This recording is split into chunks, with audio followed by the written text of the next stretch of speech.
Hi all, it's JK here with a video. Sorry it's been a while, but I've been very busy working, been abroad a bit as well. So yeah, I'm just doing crazy overtime at the minute. So I'm literally at work now, and I'm on my break, and this is the only time I can get to, to do a video. So this is a quick video really about the car and about 3-year ownership and all that. It's had its service and MOT, and they passed through without a hitch. And just go over a bit of V-Power Nitro Plus as well while I fill up on that. So doing the MOT cost me 45 quid, and doing the second service was £200, so 245 in total.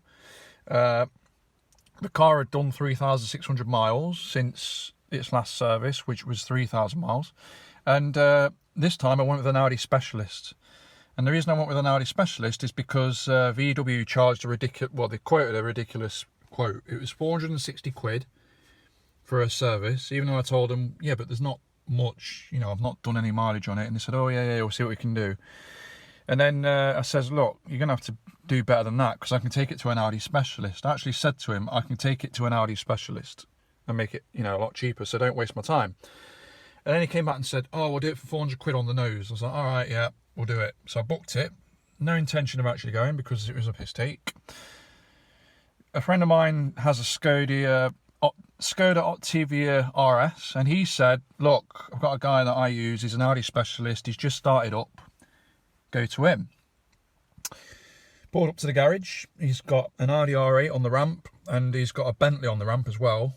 And he had a BMW M4 in the garage and an RS5 outside, so I knew he had a reputation already. Got talking to him, really nice guy. Managed to get the quote down to £245. So yeah, and he did it. He did the oil change, the filter change, the pollen filter change, some other bits. He did all the fluids. He didn't bother doing the all-wheel drive system. He says that it won't need doing. So and that's it. And it's now done its second year. 2 years long service, so the next service will be due 2021. So yeah, really pleased with that. So in the 3 years of owning the car, no real complaints, everything's honky-dory, still love it, still enjoy it. As I said, it's only done 7,600 miles now, I think. Let's just find out, because I hardly drive it, to be honest. I've been out of the country for a bit on work, so I've been busy there. Yeah, 7,600 miles, so been busy working. And when I've been in the UK, I've been driving my Land Cruiser and other cars. I've got access to other cars, so, but I've had no problems. Infotainment System, had no problems there, everything's fine. Any hiccups with the iPhone, I just switch it off and on again and reconnect.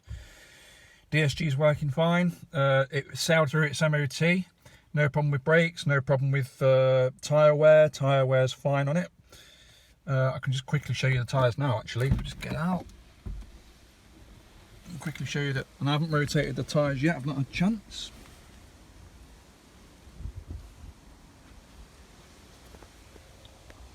So yeah, there you go. Basically like new. No problems at all. So all 4 tyres are fine. The car still looks really well. Not had any problems with paint or that's a tile that I'm using because if I get in the car with dirty jeans on or whatever, which these are quite dirty actually, everything's been honky-dory. The only complaint I've got with the car, and it doesn't really cost you any money because apparently the mats are free anyway, these mats are pretty shit quality. I've hardly done any mileage. And I wear boots, so I wear Timberland boots, or I wear steel toe cap boots as well, with steel sole. And the mats on the driver's side are pretty worn, even though I've done such little mileage, and you know what I mean, it's pretty ridiculous. It's probably because I'm a big bloke, no, maybe I get in and I've got heavy feet and legs, I don't know, but yeah, it's that's the only complaint I've got. But it don't matter because these mats came free with the car anyway. I don't know if they still are free, but if you had to pay for them, don't bother, they're not worth it. Get some high quality mats, OEM or something. The only other complaint I've got is typical with any car really, is mould growing there. So if you've got any tips, the best way to clean that But otherwise, the lights are fine. They all working. The other big thing is the battery. If you remember a video I did way back in the day, a worry was the battery. Was that according to VW owners on the VW forum, they were saying that, oh, the problem is the battery only lasts like 2 years or 18 months, and you need a new battery, and it's an expensive battery. And I criticised it, saying, well, that's not very good, is it? You buy an expensive car and then they give you a cheap battery. Well, for me personally, battery's fine. Car ticks over fine, fires up fine. The battery readings came back fine on the MOT. So, and that's entirely down to my battery charger, which I bought from Lidl. It's not a fancy pants expensive one where a lot of people on the VW forum say, oh, you need to spend at least £100 on it or whatever. And it's the same one that Ferrari use or Porsche. So long as it's a battery that's a charger that supports gel batteries, then it will work. And yeah, it cost me 15 quid from Lidl. And actually Lidl bought another one out, which was 12 quid. Same one, but a year later, and it looked better. So I bought that and I used that on my Type R as well. So yeah, that's interesting that a cheap battery charger from Lidl or Audi does the job. But my friends do tell me that usually when you buy a gadget from Audi or Lidl, you can expect to pay double anywhere else. So yeah, no problems there. The battery's fine, which was my main concern. So the other part of the video I'm going to talk about is Shell V-Power Nitro Plus. I've been using it since the car was brand new, and by my mileage it is still brand new, but I mean when the car was first out of the showroom. But for a bit I did a video saying why I wouldn't use V-Power. Now the reason I do use V-Power now is I spoke to the Audi specialist and he says really the only reason to use V-Power is if you drive your car hard constantly, which I don't. I'm usually in eco mode because of legal reasons, because of potholes, because of risks on public roads. Very rare I gun it, and when I do it's legal and safe.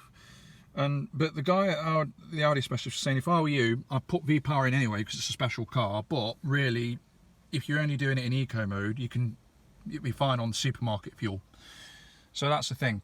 But the other thing is, I like filling up with V-Power because when you go to Shell, it's good to have a bit of banter. And every time I fill up at a Shell garage, if a Shell service guy fills up the car for me, it's usually interesting. Like last time I went, a guy filled up for me and started talking to me about this car, and he was telling me about he's filled up Ferraris, he's filled up Lamborghinis, Bentleys, all sorts. And he was telling me the different characteristics and personalities of different people.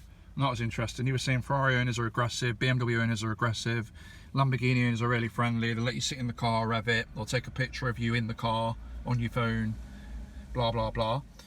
And you just things like that. And then when you go and pay, sometimes you'll get a guy in the Shell counter that's dead friendly, dead sociable, ask you about your car and things like that. And I like that. I don't really get that if I fill up anywhere else. I don't get it if I fill up at Morrison's or in my Land Cruiser or wherever. It seems to be a Shell thing. So I don't know if it's the same if I'd fill my Land Cruiser up in Shell, if they'd treat me the same. I think it's just purely the car. But yeah, so it's an enjoyable experience. And I don't know if it's a new thing where Shell, employs someone to fill the car up for you, but it's a service I like. But he was saying that sometimes, for example, he had an M5 pull up and he went up to fill it for him, and the guy got out and yelled at him and said, stay away from the car, it's brand new, sort of thing. So people are different, aren't they? But yeah, I really like that service. So sorry it's been a while anyway, but as I say, it's been busy. So coming up, I'll probably do a cruise video because I want to go out in this car one night and drive around the city and just chill out in it. And then we'll take it from there. What else to do? Let me know in the comments what you want. Any questions? As you can see there, look, because I've been out of the country for a while, there's a bit of dust. So it needs a good dust, this car does. But it still smells like a brand new car in here. But yeah, let me know in the comments what you think about V-Power and what you think about using an Audi specialist. Did you do it, or did you do it with your main dealer, main retailer? I saved a packet going with an Audi specialist. I've also made a new friend through doing that. So and a new contact. So yeah, it's great. And let me know about your experience with filling up at Shell as well. The only criticism I've got with Shell is my Shell membership card never seemed to work. Every time I swiped it, they said, yeah, your points are on.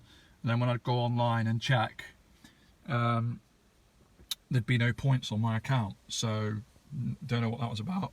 But now I realise that Shell have scrapped it. They've scrapped the they're using a new app, aren't they? So you pull up in a Shell service station, your phone then connects to its Wi-Fi or something like that, and your app starts talking to their network, and then you can automatically scan your phone and get points added to your phone, and it can lead to either Avis points or fuel discounts or all kinds of things. But I ain't bothered this time because I wasted my time with my other card.